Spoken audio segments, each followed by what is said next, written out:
Greetings and welcome, fellow citizens. Now, at the moment in the game Star Citizen, there doesn't look like there's much in the way of jobs at the moment. Maybe pilot, gunner, and not much in between. However, in this video we are going to be looking at all the possible different type of jobs that are in the game at the moment, as well as ideas for up and coming jobs that will be coming in the future. So, without further ado, let's roll that unnecessary long intro sequence.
Subscribe.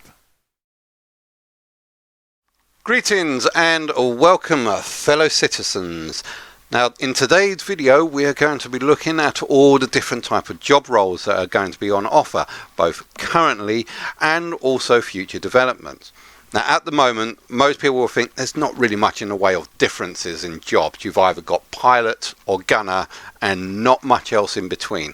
Okay, you've got the average person that just wants to look around at the scenery, but there are quite a lot of different things going on out there. There is so much that we can do both now and also coming up into the future. So in this video, I kind of want to go into all the different roles that we have to offer. But before I do go into that, I just want to take a little moment to promote the channel to say that we mostly do things in VR. So PlayStation 5 is coming out soon, so hopefully we'll be able to get some information on the PlayStation 5, some good games going there, lots of VR content as well as real world events. So please guys, don't forget to like and subscribe, or more or less subscribe. I'm trying to get to 500 subscribers, so if you can hit that subscribe button, you'll be doing me a massive favour. Okay, so let's get into the video. I'm going to first go through a list of all the different jobs that I've noted down, and then we're going to go into each individual one of them. Now, when I wrote this, it took me about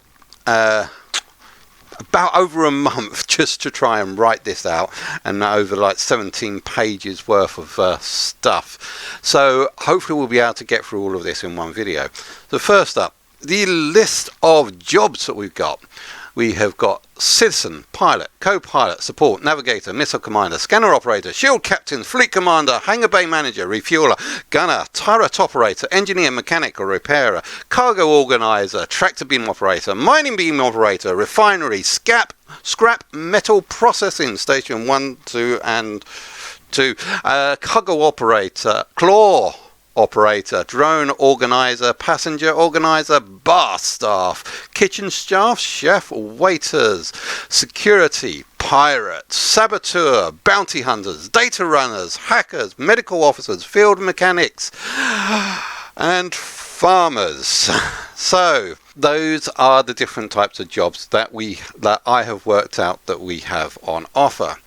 Now, again, going into the details, we do have different levels of ships, because depending on the type of ship that you've got, the job role in relevance to it will change dramatically. For example, a pilot on a small snub fighter will have to do pretty much a whole load of things compared to, say, a pilot on a capital ship, which will have to focus on their specific jobs rather than all the other jobs that other people will be taking control of. Now, I don't want to get too much into this because that's for another video that I want to make at a later point in time, but I'll just do a quick rundown of the size of ships that we have to offer. From smallest to largest, we have snub fighters, small to medium size, medium, large, dreadnought and Titan class. Now, at the moment there is no such thing as Titan class in the game or even in development.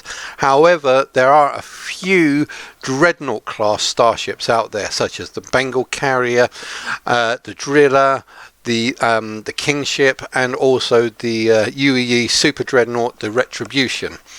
However, like I said, I am going to be making another video on those specifically, so don't forget to like and subscribe. Most importantly, subscribe so that you can stay tuned for when I do update this channel with those videos. Okay, now without further ado, let's get on with the job roles that we have. The very first job of Star Citizen is, well, citizen. So where shall we start? Well, let's start right at the very beginning with the job role of citizen, or as can be referred to as the homeless space bum. At first begging people in chat for free credits, but let's be kind. You start as a person in your bed with a few credits to your name and a ship in your hangar. Not much to do as a citizen at the moment, except for wander around the verse and enjoy the sights. You may take up the humble Hitchhiker's Guide and tour the verse with a good clean towel in your backpack and an outstretched thumb. The universe can be your playground, as long as you don't panic. Next up, pilot. Okay, let's be real here. We all know and love the pilot's position. It's the one job that everyone in the SC verse has done, more often than any other job. We have all sat in the seat, we've all flown around from station to station and done all sorts of missions from box delivery to combat, all while sitting in this chair. Let's face it, Star Citizen is about the ships. You know it, I know it, and the pilot is a king of their domain. Here in this throne of buttons and glowing lights, but there's much more to the pilot yet to be explored as more multi-crew gameplay comes into action. For the pilot, it's not just the mere movement of ships, shifting it and its contents from A to B. It's the progression of one's character, learning how to take off, dogfighting around asteroids, navigating through treacherous blizzards and landing in those hard to get places. A skilled pilot will be more critical in keeping your crew alive, whether it be from transporting cargo from one port to another, outmaneuvering an enemy fighter, or picking up your troops from the middle of a war zone. Co-pilot, support, navigator. Now, I'm sure you've all sat in the co-pilot seat and wondered, what can you do in the co-pilot seat? Surely having two people fly the same ship is going to be a problem. Okay, it may work in 20th century airplanes where it might get a bit taxing for one person to constantly be moving those heavy wings, but you only really need one to pilot a ship, right? Well, the answer is that there are quite a lot of co-pilots can do, and most of it is already in game right now. Energy output, navigation, comms, shield focusing, power diversions, monitoring systems, and so on. Now, whilst under constant attack, dodging asteroids or landing at starports, there will be times where there's a constant need to be rerouting power from one system to another, focusing the shield strength in one area, keeping an eye on critical systems or call for landing, piloting courses to the next system, or even tell the person attacking you to just get lost. The co-pilot or support operator's job will mostly be focusing on all these areas, letting the main pilot to focus on their job of flying the ship. As the ships get bigger and the subsystems grow, there will be more and more support seats to fill, as there may be just too much for one person to focus on everything, but allow for multiple people to focus on different tasks. Missile Commander. As with most of the small and medium-sized ships, missiles can be locked on and fired by the pilot. Quite simple and easy. But as ships get larger and start to incorporate more launchers of different variety, it will be up to the missile commander to manage all different aspects of these weapon systems. Designating targets with which type of missiles to using, slow moving size 10 torpedoes or fast and maneuverable size ones, how many you are going to fire at once, and also prepping the launchers before launch. Some silos may hold a salvo of 6 missiles or so, then need to be reloaded from stores after use. During combat with big ships like the Polaris, Idris, or even the Javelin, fighters or other ships won't always be in the pilot's central field of view, and broadside combat will start to become a thing. Here, the missile commander will need to work with the scanner operators and in conjunction with the commander to designate kill targets to lock on and fire. Let the pilot worry about steering a ship and pointing the main forward cannons. The missile commander will focus on the fight at hand. And additionally, at the moment we have ships like the 890 Jump that are currently in game right now that have missile turrets, so that one person can focus on that missile turret to use those missiles for targeting ships that are outside of the main pilot's point of view. Scanner operator and stellar cartography. There can be several levels to this, from basic localized scanner operator all the way up to galactic star charts. So let's start with the lowest first and work our way up. Starting entry would be target scanning, from analyzing rocks for materials as well as ships for status information. With some extra software you'll be able to tell if a pilot of a ship is a wanted criminal with a bounty and can inform your crew. Or go the other way and see what cargo they are holding and if it's worth stealing.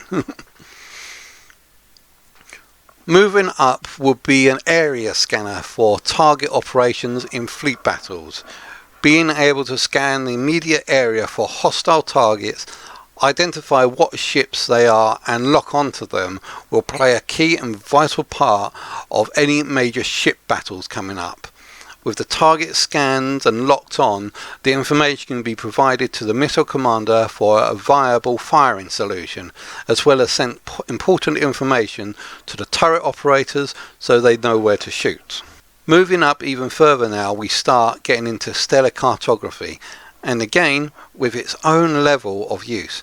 First up is system and planet scanning. Here you'll first scan an entire system to get an idea of what type of planet it has. A quick overview giving each planet their own category, like type A desert or class 1 tropical. Then if you like the look of a particular planet after you move into range, you can scan the entire planet for detailed information. Information such as atmosphere content, mineable minerals, tropical layout, life bearing, contains live fauna or fauna. Is it colonizable?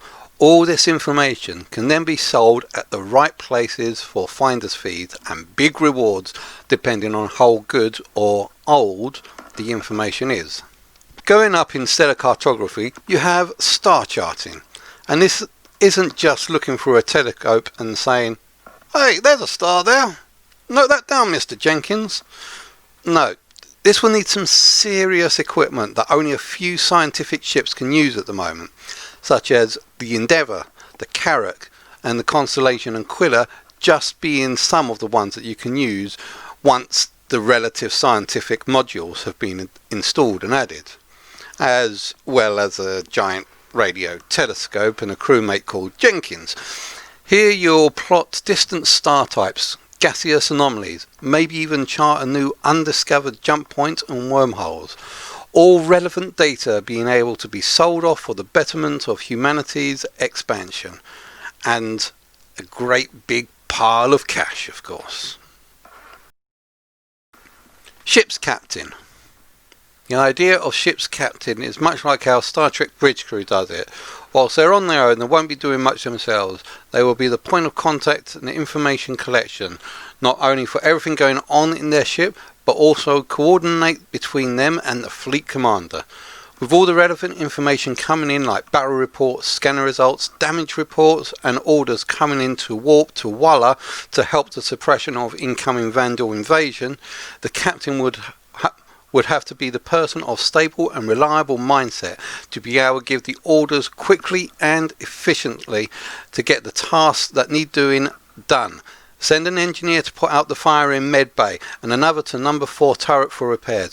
Ask the Navigator to plot course and tell the missile commander to prep size 9 torpedoes ready for capital ship engagement. Call for red alert, sound general quarters, shields up, and tell the pilot to engage warp drive.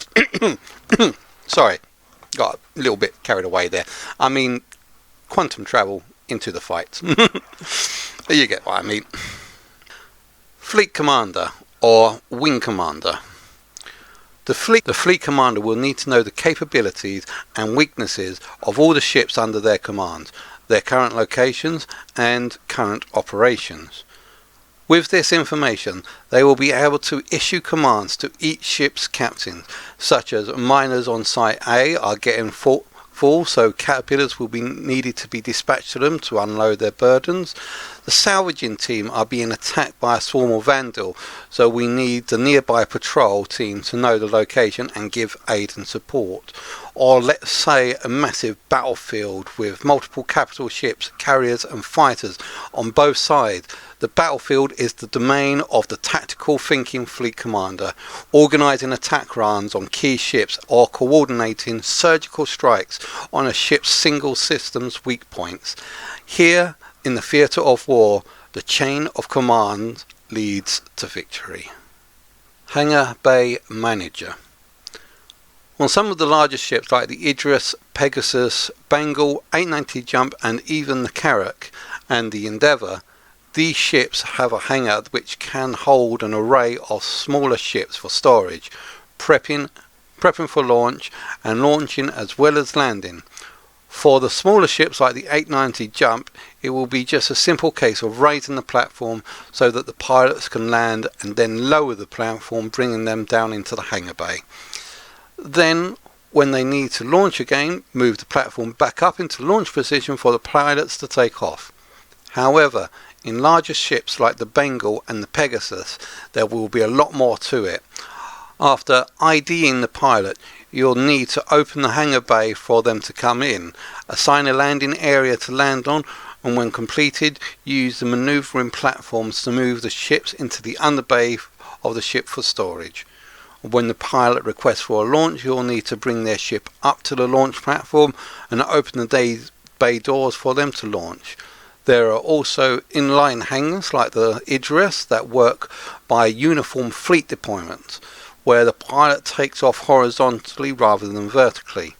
Much like on old aircraft carriers, in the video shown of the Idris, you can see multiple JBDs here, or otherwise known as jet blast deflectors that will suggest this type of deployment.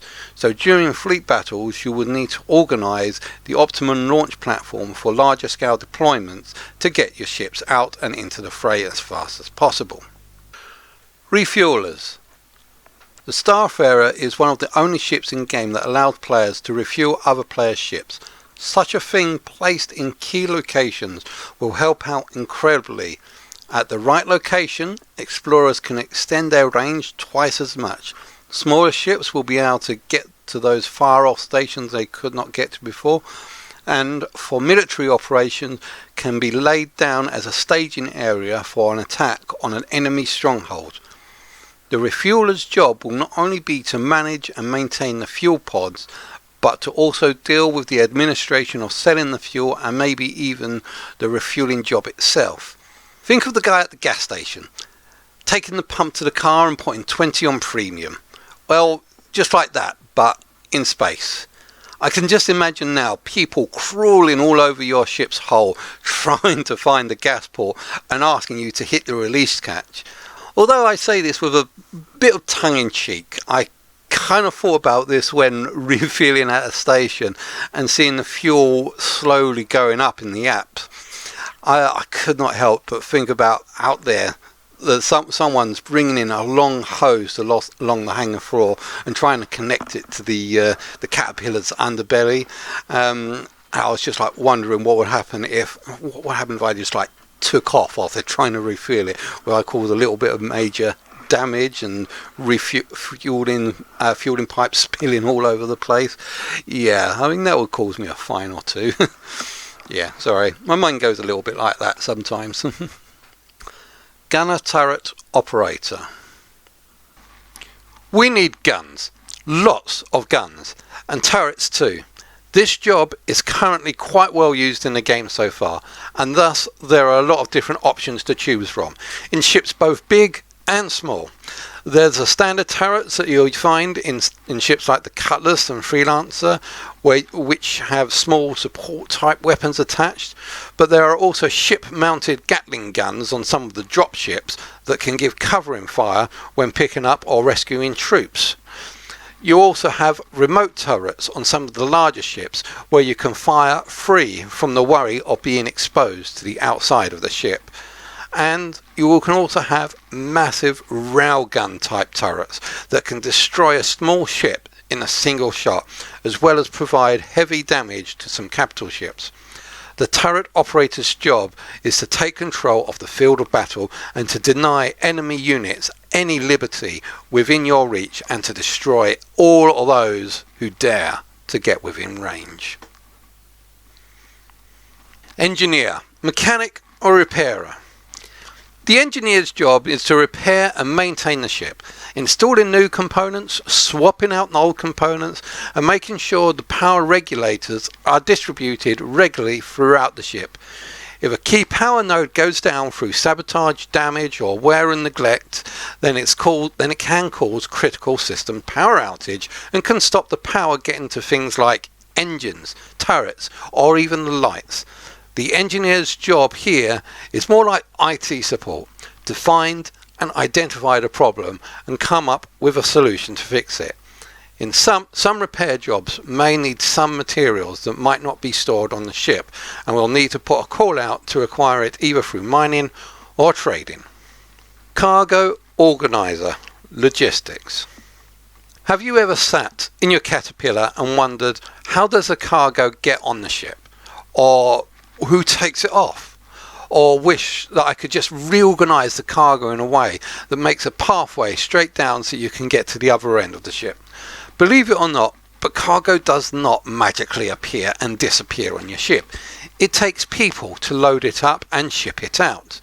And when ships like the Kraken come out into play with its cargo tram, that allows cargo to be moved from each individual ship on the landing pad to the cargo hold of the main capital ship, as well as a whole new cargo system that is currently being implemented over the next few patches. cargo will have a more physical presence in the universe, and we will need logistical engineers to manage and maintain it, where it's just managing cargo on your own ship to unloading landed prospectors at a mining site, dealing with all the scraps and processed metal at salvaging operations, or organising and moving all the materials at a station refinery to a warehouse storage container in the cargo bay. No matter how you look at it, the cargo organiser and logistics engineer will be at the backbone of the economy and will be very, very busy indeed. Tractor beam operator. Working right along with the cargo organisers is the tractor beam operator. At the moment there are a couple of different tractor beams in game, but not yet implemented. First is the attachment for the Omni tool. Not quite sure if it's in game yet or not, but this attachment will allow movement of large cargo containers, cancelling out the gravitational weight of the mass. This tool will allow cargo operators to move heavy containers with ease. Next is the 315p tractor beam. As this is a front-mounted beam, I don't think it will allow towing of ships, but will allow pulling off cargo from destroyed ships closer, for it to be picked up in its underbelly cargo bay. Yes, the 315p has an external cargo hold that drops down from under the ship, where anything pulled in from the tractor beam will head to. On the higher end we have the dedicated transport operators in the Caterpillar as well as the Reclaimer, where these ships come into their own as scavengers after a massive fleet battle, hoovering up all that precious cargo as well as tearing the derelict ships apart for the clean-up operations. Then there will be the large tractor beam on the Orion, which you will be needing to pull in massive asteroids into that large gaping maw of the Orion for it to be torn into little teeny bits for its mineral contents. Mining beam operator. Okay, obvious thing being obvious, the mining beam operator's job is, well, to mine. Whether it be a solo miner in the prospector or a dual miner in the mole, or even adopting a support approach, the miner's job is to maximize the potential profit with minimal waste, using size 0, 1 and 2 heads for FPS mining, rock mining and standard mining and higher quality mining. It is up to the ship's owner to figure out what mining heads would be best used and what boosts are available, but it will be up to the miner to be able to use them.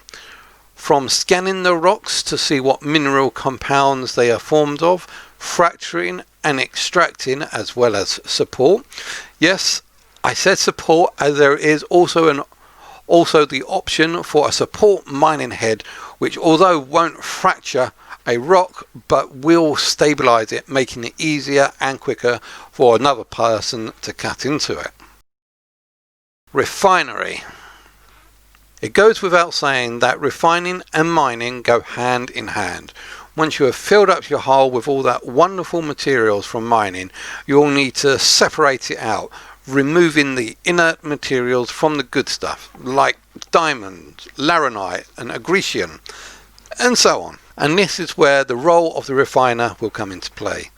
This, for the most part, is a station-based job where you can offer out your services to passing miners wanting to exchange their cargo.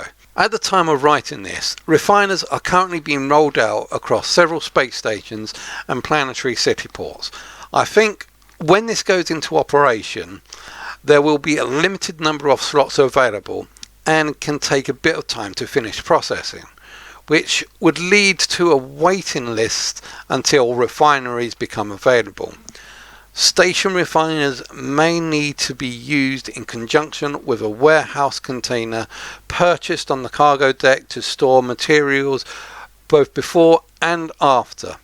The rental or the purchase of these containers may become vital to anyone wanting to follow a career in refining.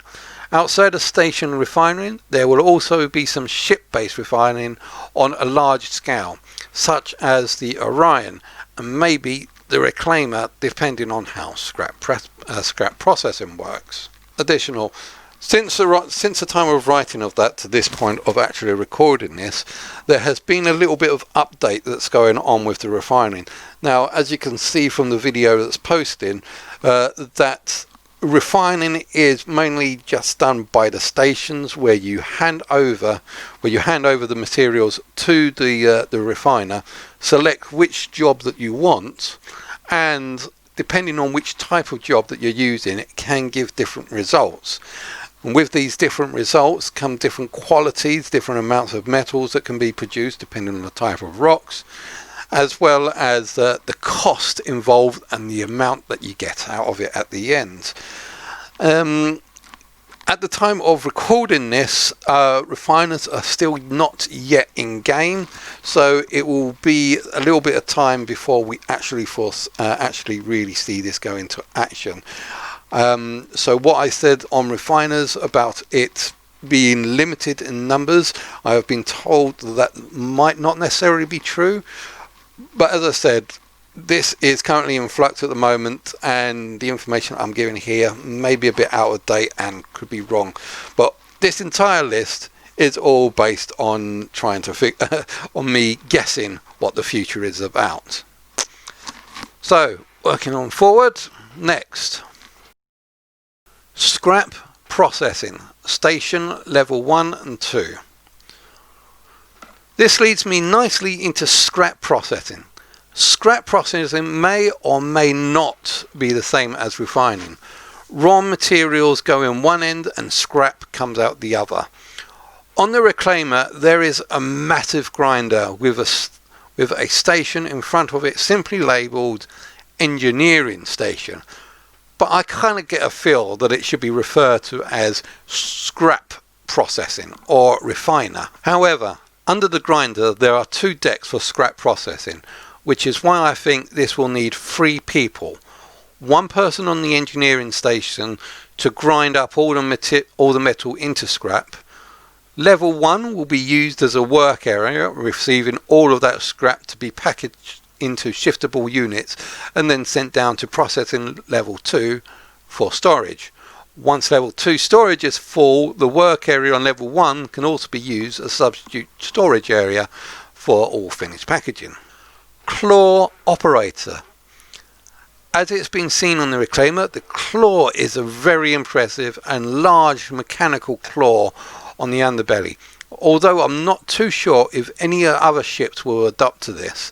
This thing is big and it is powerful enough to grab other ships and pull them apart, and that is exactly what you'll be doing with this thing. As the claw operator, you will need to grab hold of derelict ships and hold it tight so that your team can cut it apart without the wreckage drifting away. Added to which you can help by crushing a hull's critical points with enough power that can rip through even reinforced armour, and a lot of people have speculated that you could even use this in combat, as in grabbing the ships that fly past you, and the claw operator will find that out personally. However, I kind of think that it might be a little bit difficult or a little bit hard, because yeah, no ship's really going to fly in close enough, and the reclaimer is a big slow ship. But if you can grab a moving ship, it will be interesting to see if that can actually be used in combat that way. Drone operator. A drone operator will be a jack of all trades. There are a few ships out there that use drones, like the reclaimer and the carrack. The drones can be used for a number of different tasks and can possibly be repurposed to the needs of the moment. A drone fitted with a tractor beam could bring in bits of scrap to the reclaimer for salvaging. Another could be used for repair, whilst another fitted with a size 2 laser could be deployed into a fight to protect the ship. There may even be ways to transfer energy stored in a battery to failing ships and to recharge their shields, or to emit an interdiction field to stop people from warping out. Or you could just have it as a recon drone with a camera attached to scan and look around the areas before sending the ships. I mean, it would be quite a good idea to actually inspect damage on your own ship through using a camera drone to see where the actual damage is and what problems needs to be solved. Passenger organiser. Okay, now we get into a whole new realm of gameplay that I believe will be very big and lucrative once it comes into play. Passenger liners like cruisers and tour groups, where we will take in VIP passengers who want to travel in luxury around the verse, where it be a taxi service from A to B, touring around some of the more historical and wondrous sites, or even just going out and having a party. At the moment, ships like the 600 High, Constellation Phoenix and the 890 Jump all seem to be a bit useless for the price. Not much in the way of combat, and there are many other ships that perform much better than these fancy ships. However, when the passenger mechanics comes into play, these ships will shine brightly and will bring in many opportunities to make lots and lots of money. As a passenger organiser, it will be your job to bring in the customers, to deal with the customs officer and look for what people are wanting and provide the services required. If there are a group of 6 people wanting to travel from Lorville to New Babbage, you will need to sell them a ticket, and based on your reputation will determine if they will take you up on your offer or not. Once you have your passengers, you will need to see to their needs. Yes, you could possibly just throw them all into the back of your 300i and just get to the destination, but that will make the customers extremely unhappy, giving a bad review, lowering your reputation, and some customers may not even pay if they feel that you've given them exceptionally bad service. Each person will have their own requirements that will need to be met. Things like level of comfort, tiredness, food and drink, alcohol, entertainment and leisure, all depending on what type of transport service they want. If a single person wants a taxi ride to the nearby station, then they might just be happy sitting in the passenger seat of a 2-seater like the X85. However, if they're going for the full cruise lasting multiple stops across the galaxy, then each person or couple will want their own cabin. Prices per cabin depending on its size. They will also want to be fed meals, be entertained by shows on the big screen or other media. Partygoers will want to be able to drink alcohol at the bars whilst listening to music, and those for a more leisurely lifestyle will want to relax in a swimming pool and sauna. It will be your job as organiser to make sure all your passenger needs are met, and if you do well to provide, then you'll be getting a lot of money coming your way, as well as increased reputation, which would mean more customers in the future. One addition to this, I also want to add that passengers can also include troop deployments, getting your soldiers to and from the battlefield in the heat of combat. Bar staff. On passenger ships, as well as some outposts and city ports, there are bars and pubs that will need staffing, although a lot of time this will be done by NPC staffs. This, however, will not always be the case. We'll need people to serve drinks to customers in all fine port establishments. At the moment, there is currently a lot going on in the development of the bartenders, from getting real mixologists to motion capture hundreds of real world drinks to the creation of a drinks mixing minigame.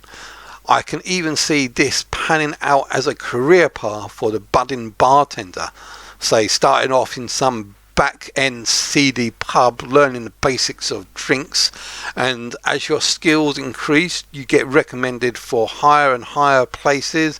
Then before you know it, you're mixing up tequila sunsets at New Babbage Party Central, or getting invited to a player's 890 Jump serving Jax McKenzie alongside with other TV celebs and VIPs who are the movers and shakers of the universe.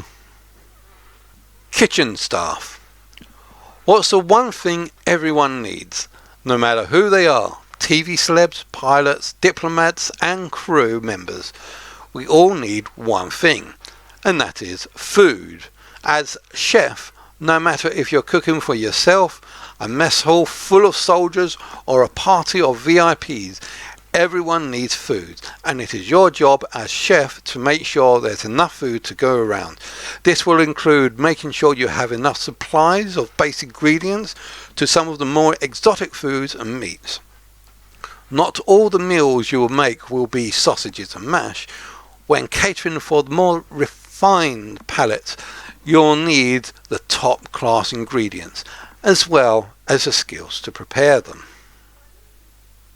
Waiters. On smaller ships or groupings, when a chef has finished preparing the meals, they can normally bring it out themselves. However, when the numbers start to increase and you get full battalions of hungry soldiers, large-scale ship complements of crew and busy party crews full of guests, the chef won't have a chance to get out of the kitchen, as he will be continuously working hard over a stove. So, in comes the waiter. It will be the waiter's job to take down orders to relay to the kitchen and any drink orders to the bath. As the food is being prepared, they will need to escort passengers to their seats, as well as bring out any meals that are ready to the tables the food is intended for. Finally, they can take any payment needed from the customers, as well as receiving any tips. The waiter's job is the only job in the entire verse where the person can receive a tip and not be considered a beggar. Although some captains might want to think about implementing a no-tip policy and actually paying their members a decent amount of salary. Security. Pirate. It doesn't matter if you're a military class javelin, a party 890 jump, or a cargo carrying caterpillar. Pirates and other people that mean no good will want to steal your ship and all that's on board. To do this, first they'll need to take out both your defences like turrets and your engines to immobilise you. Once done, they can gain access to your ships through breaching tools. Some ships may have boarding tubes with breaching capabilities. Others will need people to spacewalk out of the hull to your ship and cut it open with the Omni tool and cutting attachments. Once breached, pirates will have access and start boarding your ship, killing the crew members along the way to take over the ship. Once they have control of the ship, they can then pilot it to the nearest yard or outpost, where the ship can then be pulled apart for scrap, cargo sold off, any valuable components salvaged, and any VIPs can be ransomed off. To combat this, we will need a security detachment on each ship and each ship's deck, depending on their ship size. Fully geared out in heavy armour, assault weapons and grenades, the security detail's job will be to repel any incoming or boarding forces that threaten the ship, and, if tactics deemed appropriate, to then aboard the attacking ships to disable and claim it later as spoils of war. During a large-scale fleet battle, it may be possible to get a boarding craft to sneak past an enemy ship's defences, or to brute force your way through them with numbers. Once on an enemy ship, you can do a number of things, like take out the gunners, destroy the power generators, even disable the gravity to disorientate some of the crew whilst taking them out. In the future, I can foresee a lot of fleet battles as well as a lot of FPS combat due to it. Having a good security team will be equally as important as having good ships in your fleet. Saboteur. The role is more like an anti-engineer. A saboteur will need to be sneaky and cunning to grace their way into another player's organisation whilst holding loyalties to another. Once inside the organisation and manage to get to a position on one of their ships, they will be able to sabotage, disable, or lower the optimum output, or even completely destroy key functions during critical times. For example, if you don't want things to be noticed, you can simply alter the power flow so that so much energy isn't getting to shield a weapon. They will start up as normal and no one would suspect anything, until a firefight breaks out with your actual organisation and the shields would drain faster than normal, or the guns won't be powerful enough. There's also a more destructive route. Let's say you work in a caterpillar, transporting over $1 million's worth of cargo, and the ship is ambushed by a fleet of small ships and interdictor. However, the large powerful engines is enough to pour away at faster top speeds from the interdictor and to start to initiate a quantum drive. That is, until you blow up the power generator, knocking out the power to the engine, shields, weapons and quantum drive. You can then proceed to kill off the crew whilst waiting for your friends to arrive and take over. That is, if their friendship is more valuable than 1 million credits worth of cargo, and you didn't destroy that power reactor but just disabled it enough so that you can bring it back online and warp out there as fast as you can and 1 million units richer. Like I said, the key thing to being a saboteur is sneakiness and cunning. Bounty hunters. Bounty hunters are the antithesis and bane of all pirates and lawbreakers. Where you hide, they will find you. Where you will run, they will chase. There will be no sanctuary, no salvation from their hunt. And as a bounty hunter, it will be your job to track down, find and eliminate the fugitives from the law, no matter if they're NPCs or other players.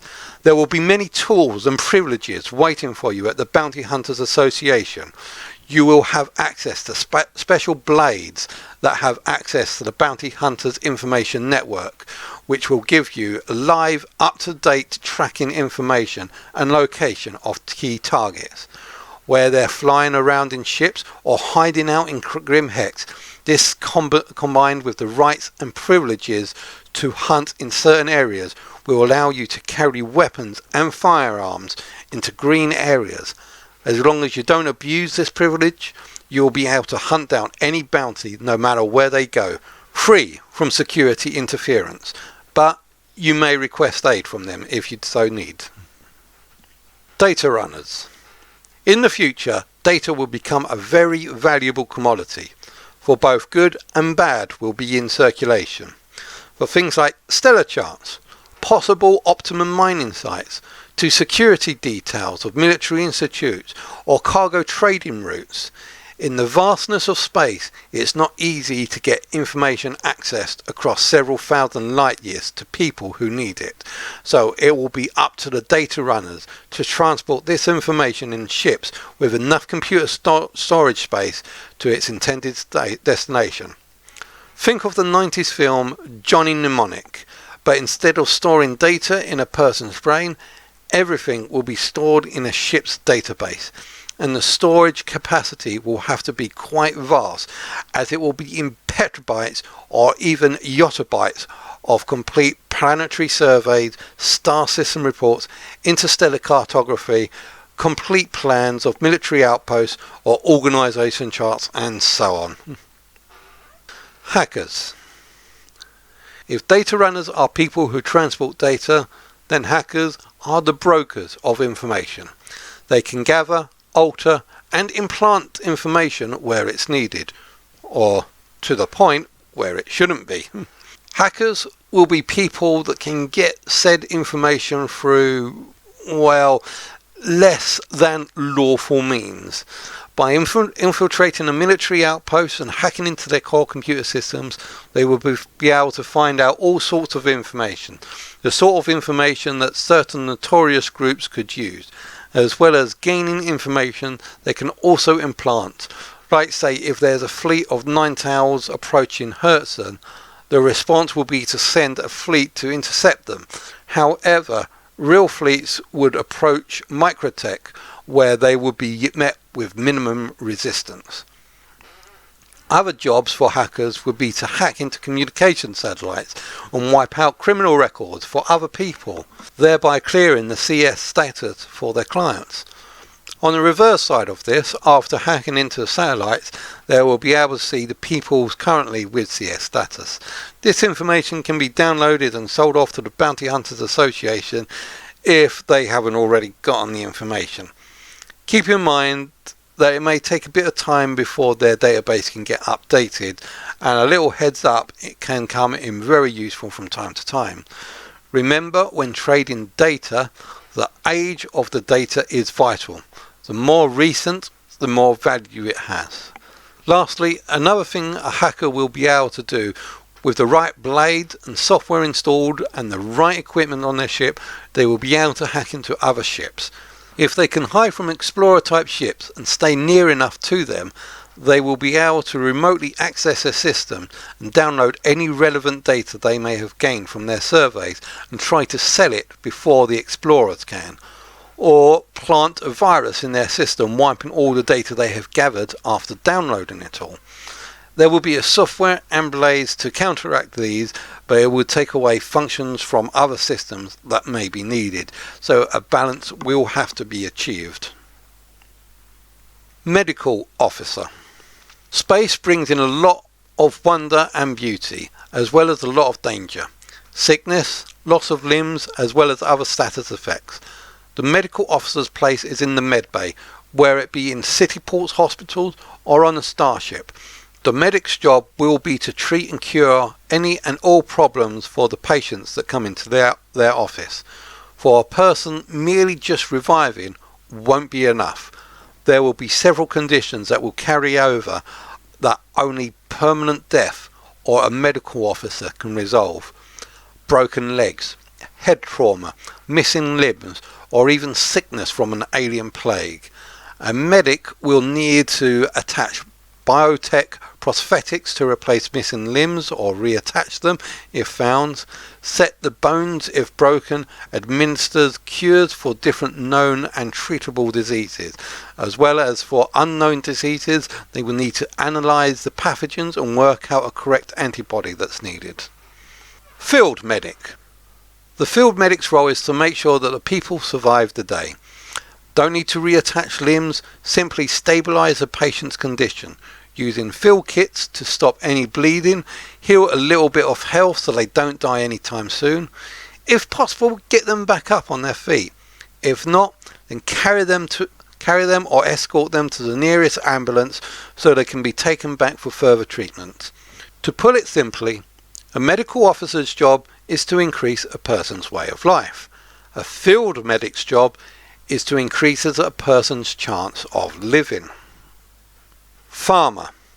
With ships like the Endeavour and its botanical attachment pods, as well as building homesteads in colonisational projects, there will be a rise in farming, where it just be enough to supply your kitchen with enough ingredients, or if you want to go the whole hog and get into the full fruit and vegetable market. These botanical gardens and hydroponics array will allow the budding farmer to cultivate and grow all sorts of fruit and veg depending on the conditions.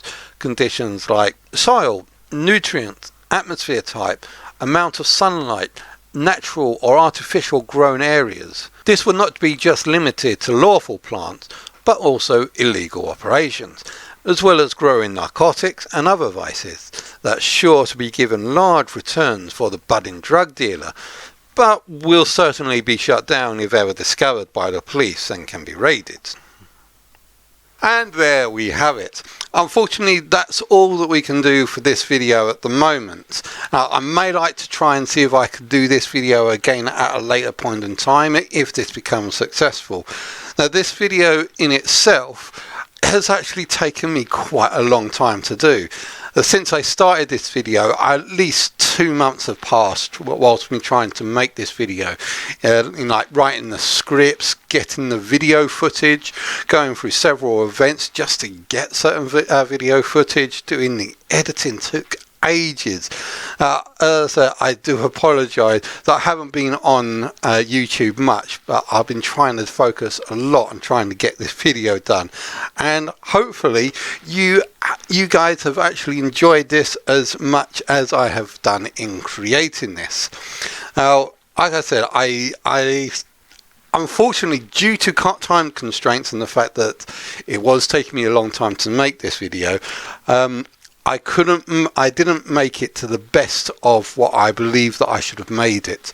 There were so many things that I wanted to do, and at the end I believe there were even a couple of other jobs, such as like store owner, landowner, prisoner, and even construction worker.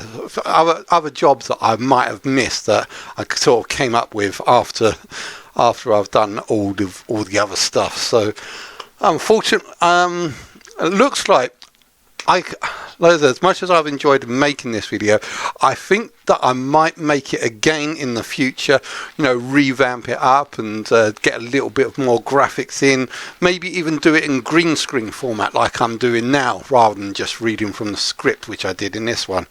And also, again, whilst I was doing the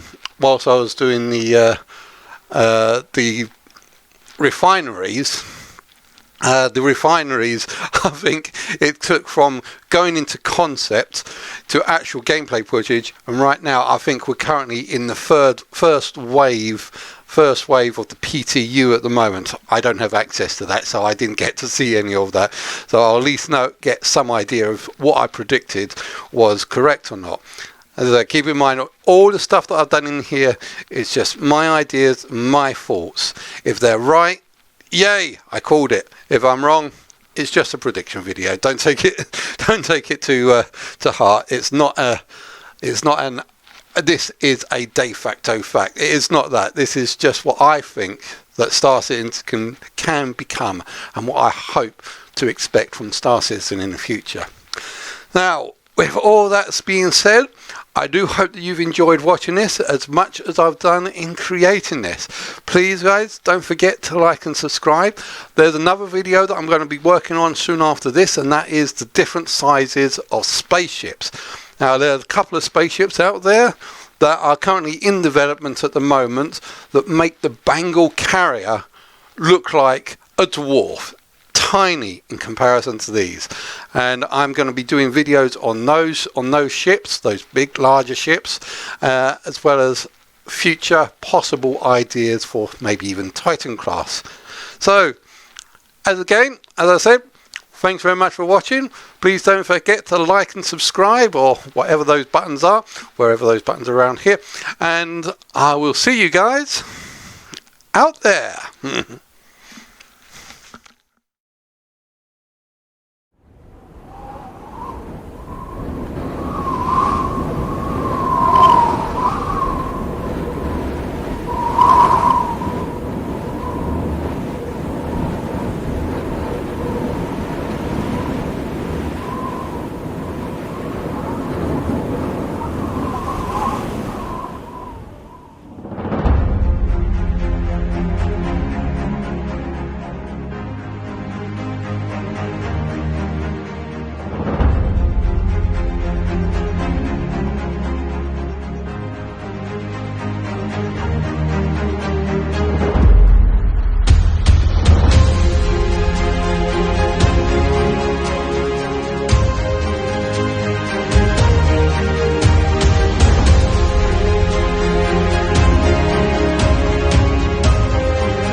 forget to subscribe.